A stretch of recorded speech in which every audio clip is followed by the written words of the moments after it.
and show that in fact there's a high level of inflammation as indicated by inflammation markers and so forth. So this is a warning for, like, couch potatoes, that if you go exercise too much, it's not good, but if you don't move at all or not enough, it's just as bad. So inactivity, stress. We had a whole session on this. Stress, mental stress is, this is pretty all worked out. Chronic stress due to workplace stress, family problems, and so forth, leads to a whole series of changes in the body, leading to runaway inflammation. Okay, because stress induces a desensitization of the stress hormone receptors in the immune system, suppression of the pro-inflammatory regulation, leading to runaway inflammation, which is an increased risk for cardiovascular disease, autoimmune disorder, asthma, and other inflammatory diseases. So that I have discussed in great detail, so I won't repeat here. So the subject of today's talk is prevention and management, and we talked about how, like, decrease stress, meditation was going to do this, help you improve your sleep, calm you down, a healthy diet, particularly rich in omega-3 oil rather than omega-6 oil, this will keep your inflammation as low as possible. But tonight's talk is on how stretching can actually be a remedy for prevention of inflammation and pain. So it started out like this. This is the skin. Okay, right under the skin is the connective tissue, and muscles and things are down below. And the connective tissue has these strands that you see. It's called the extracellular matrix. It's like a three-dimensional network of these proteins. And many different types of cells are bound to this network, like these cells. Cells don't float around in the body, they hang on to different things. So these are called connective tissues because they connect cells and cells together in this three-dimensional network. So it was found that if there's a push on the skin at this direction relative to the stable basis here, there will be a distortion of the connective tissue. And the cells that are bound to the connective tissues will feel the distortion, and because they hang on to these matrices, they too get distorted. And many of these cells, when they get distorted in shape, they start to secrete signaling molecules that will ultimately lead to pain relief and anti-inflammation. So there are three, circumstances that this will happen. Stretching, as we will do today. When you stretch, you obviously push the skin in one direction and the other tissues in another direction. So stretching will lead to this phenomenon of anti-inflammation and anti-pain. Massage, certain types of massage. Tui Na, Chinese type of massage, deep tissue massage will give you the same effect. And surprisingly, Chinese-style acupuncture will also do it. Chinese-style acupuncture is when the needle goes in. You don't just let the needle sit there, as in Japanese-type acupuncture. The needle goes in, and the doctor will twirl the needle. And because the needle, going in, has the extracellular matrix proteins adhering to it. So when you twirl the needle, you distort this matrix as well. So a Unlike here, where you have a horizontal distortion, here you have like a rotational distortion, and the effect is still the same. That leads to these cells like secreting signaling molecules that will dampen pain and inflammation. So acupuncture, massage, and stretching have the same mechanism that leads to the beneficial effects. What happened here? And so, in conclusion here, distortion of connective tissue by stretching, massage, or acupuncture leads to modification or distortion of the extracellular matrix, which leads to different types of cells bound to the matrix changing shape, and they then secrete signaling molecules like ATP, which then binds to receptors that lead to the relief of pain and inflammation. Now, so again, at Harvard Medical School, they did this study on animals that cannot be done on people, and it has a couple of take-home lessons here. So they used perfectly healthy mice, and they injected chemical irritants into the lower back. And the lower back of these mice get inflamed, and it's painful for them, and it mimics low back pain suffered by so many of us humans. And they're very sensitive. You touch this area, they would like freak out. And also, if you take tissue samples and blood samples, there will be a high level of inflammatory markers. So the interesting thing is, here, this particular mouse is doing kind of a stretching exercise. You see, the experimenter, the researcher, is holding on to the tail, and the mouse is trying to run away. And you can't really see very well. This is the wall, but this is actually a tabletop, and this is the edge of the table. So the mouse is like hanging onto the edge of the table, trying to get away while the tail is being pulled. So the mouse is doing a type of stretching exercise. And they make them do this, several times a day, several days a week, and so forth. Okay. So first of all, 2 times a day for 12 days, these mice will now have less pain and less inflammation compared to the mice who got injected but didn't get to stretch. So it shows that stretching really, really helps, and quantitatively you can see a dropping of the inflammation markers. The reason this could be done to people is in a second set of experiments. Instead of taking blood samples, they actually cut out a piece of tissue from the painful back part. Just look at that piece of tissue and measure inflammatory markers there. It's high, okay. Now, it's already cut out from the animal. Then they took tweezers and pulled that tissue like this. And after a while, the inflammation markers will go down.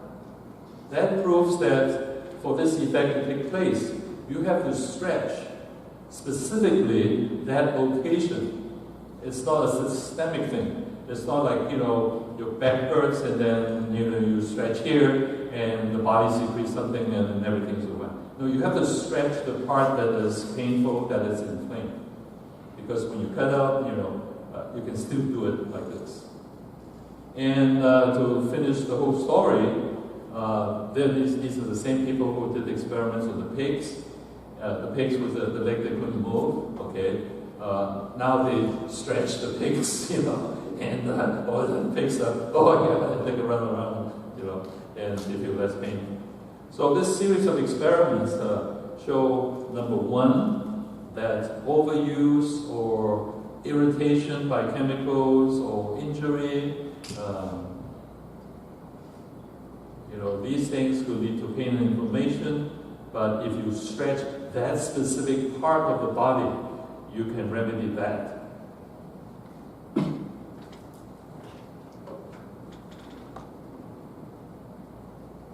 So in our laboratory, we want to see, out of literally hundreds of Tai Chi and Qigong exercises, which are the ones that are best for what type of problems. So for instance, low back pain is the number one type of pain, chronic pain suffered by Americans, low back pain. So now, based on the animal experiments, we want to see which, Tai Chi, Qigong exercise is particularly good for the lower back, stretching the lower back. So we put like these electrodes on different parts of the body, upper body, lower body, hand, front, back, and so forth. And when a particular muscle group contracts during an exercise, we could see the signal, we can measure that very. And we can see that, these particular exercises that I'm going to teach you tonight are quite effective. All of these scored very high in terms of exercising the lower back. But we want to refine this even more. Everybody's talking about precision medicine, okay? So maybe some of you have low back pain, but some of you may have upper back pain and shoulder pain. Or maybe you don't have any problems and you don't want to get either one of these. So which exercise is best for you? See, some are better than others. So in this final slide I'm going to show you, we compare 3 exercises, okay? 3 exercises, and we measure which muscle group is used, whether it's the upper muscle, upper back muscle, or the lower back muscle groups that are used more, using electromyography, like in here, we measure here.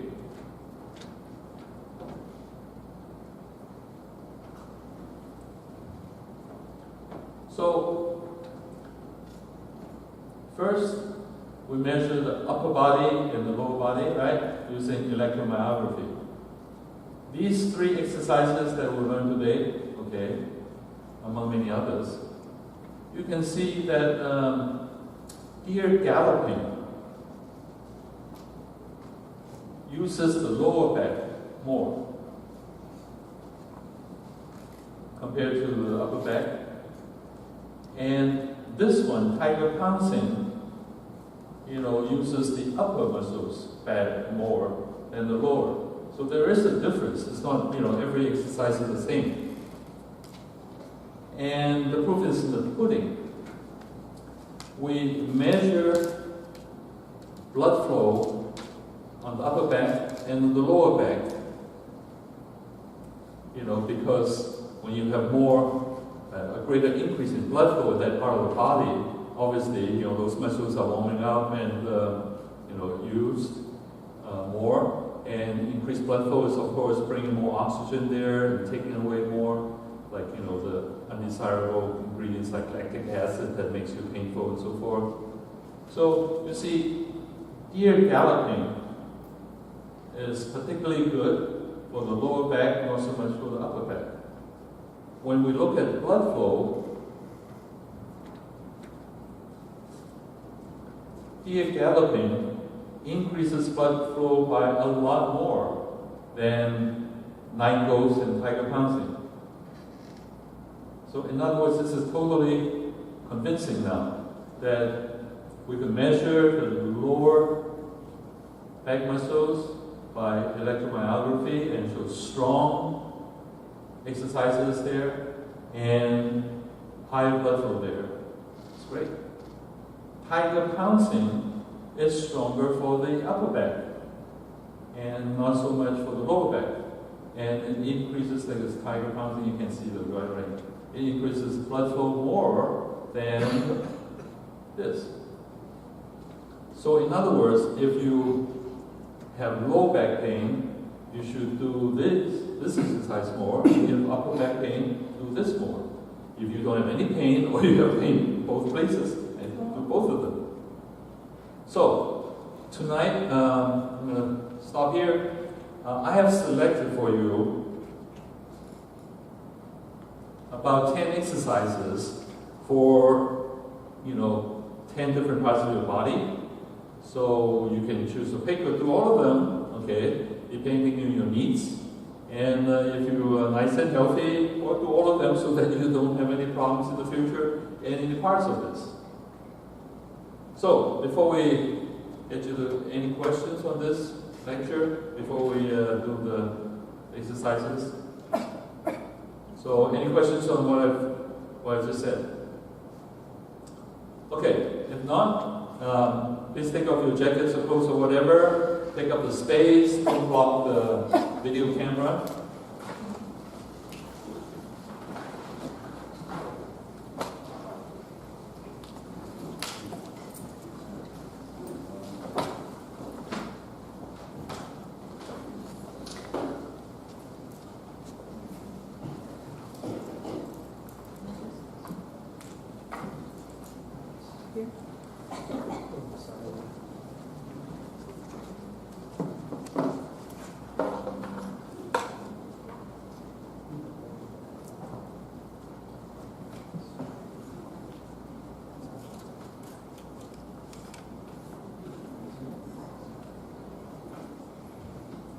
So, first of all, this is the picture that I've shown many times before. Okay, this is the picture of the silk drawing, silk scroll dug out from Wangdui, King Ma's mom. Okay, and this is dated back 2,000 years ago, and it's one of the oldest artifacts showing that people are doing. This is about, well, it's too dark. So this is the oldest artifact showing people doing Qigong. And you say, well, wait a minute, maybe they're just dancing. No, you see all these Chinese writings on the side. Back then, they said, if you do this, it's good for your back. You do this, this is good for your lungs. This is good for your heart, and so forth. And it clearly says that this is a helpful type of exercises. So many of the things I talk about, particularly the Wangdui Qigong system, comes from studying, these diagrams. So let's get going. We will start by warming up using an exercise from the Liu He Gong 6 Unity Qigong system from a couple of thousand years ago, okay? And it's a good, as you will see, a good warm-up, because 6 unity means left, right, front, back, up and down, okay, all together. So, this would be one exercise that will kind of like stretch you and warm you up rather gently, to start everything going. And this particular exercise is called exhale the old, inhale the new.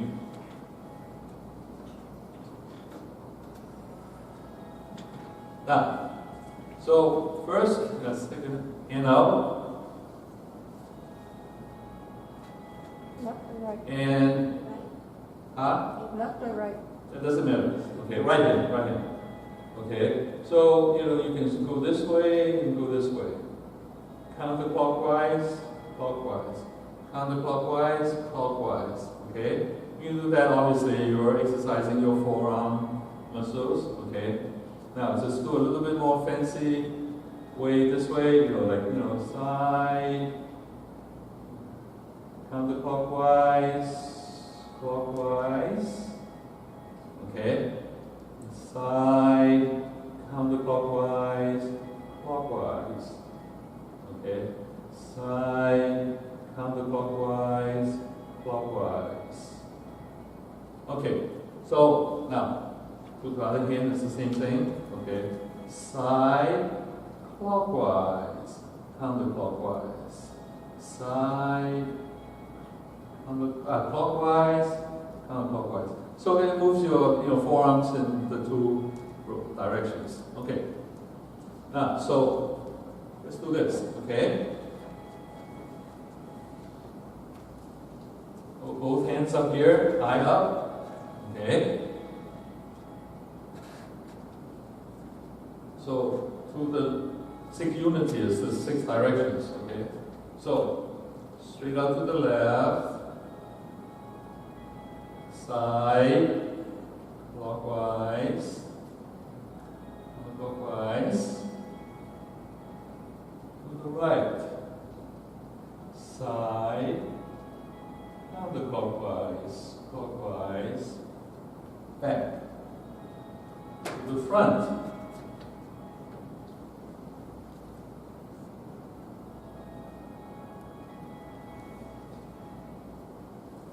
Front,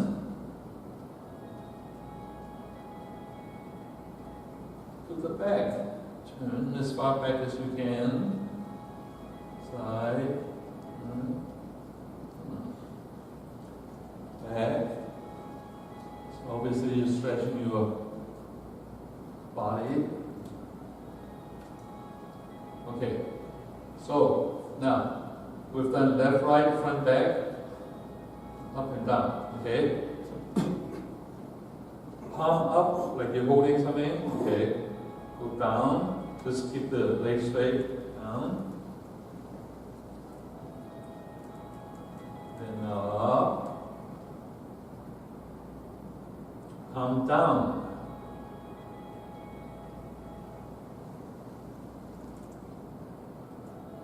Back of the hand up.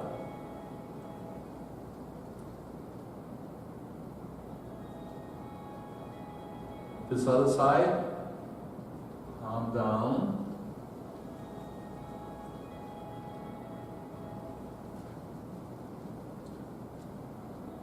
palm down, lead with the back of the palm. So really simple.